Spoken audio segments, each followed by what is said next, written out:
আজ দুপুরে হাতে লগি বইটা নিয়ে রাস্তায় নেমে পড়েছে ঢাকা দক্ষিণ আওয়ামী লীগের নেতাকর্মী ও সাধারণ জনতা।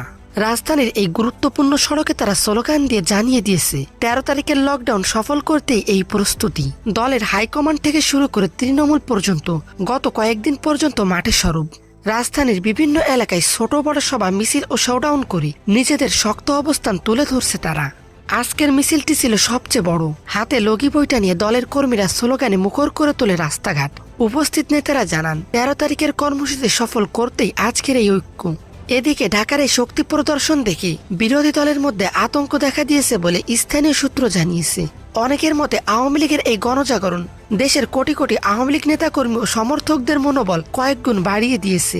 ১৩ তারিখের লকডাউন সফল করতে আপনার মতামত কি জানিয়ে দিন কমেন্টে।